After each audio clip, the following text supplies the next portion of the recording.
Start. Monsoon यावर्षी राज्यात नेहमीपेक्षा लवकर दाखल झाला. देशात आणि राज्यात या वर्षीही सरासरीपेक्षा अधिक पाऊस होण्याची शक्यता आहे. हवामान विभागाने हा अंदाज वर्तवला आणि त्यानंतर लगोलग केंद्र सरकारनेही खरीप पिकांच्या किमान आधारभूत किमतीत वाढ केली. त्यामुळे येणारा हंगाम शेतकऱ्यांसाठी सुकर बनेल असे वाटत असेल, पण तशी सुतराम शक्यता नाही. मान्सूनने साथ दिली पण बाजारात दर नसेल तर घरात धान्याच्या राशी लागूनही शेतकऱ्यांवरचा कर्जाचा डोंगर वाढत जातो. परिच्छेद. सरकारने आधारभूत किमतीत वाढ केली, त्यानंतर वाढीव दर मिळावेत यासाठी धोरणात्मक निर्णय घेण्याऐवजी दर पाडणारे निर्णय लगोलग जाहीर केले.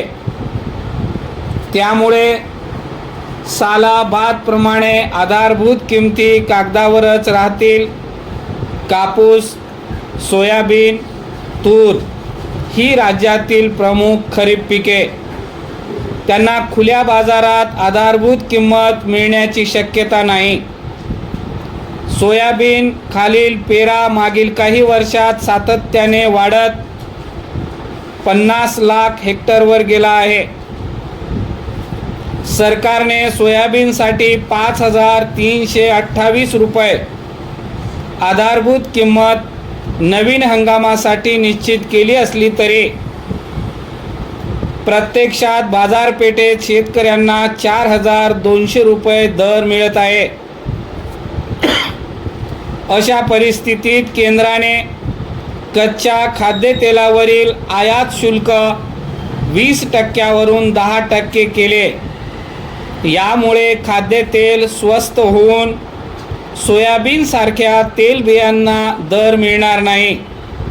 त्यातच मागील हंगामात खरेदी केलेले जवळपास 20 लाख टन सोयाबीन सरकार येत्या काही महिन्यात विक्रीला काढण्याची शक्यता आहे. यामुळे दरात आणखीन पडझड होण्याची शक्यता आहे. परिच्छेद.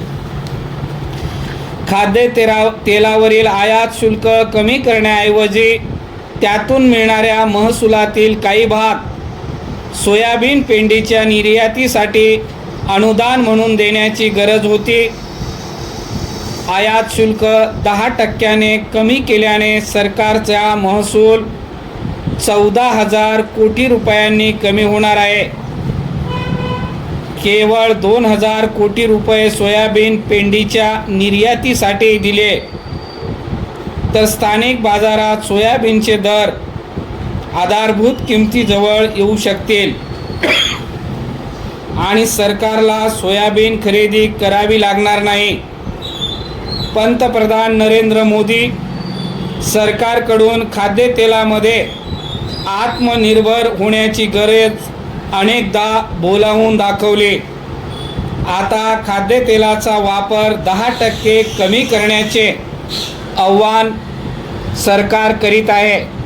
प्रत्यक्षात जवळपास दरवर्षी खाद्यतेलाची आयात वाढत आहे. मागील वर्षी 164 लाख टन खाद्यतेल आयातीसाठी 1,46,000 कोटी रुपये खर्च आला.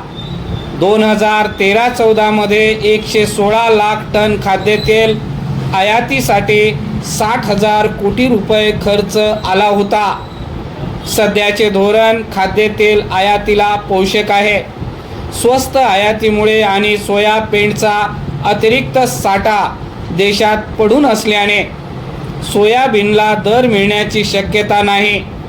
साहजिकच शेतकरी यावर्षी सरकारने सोयाबीन खरेदी करावी यासाठी तगादा लावतील. परिच्छेद.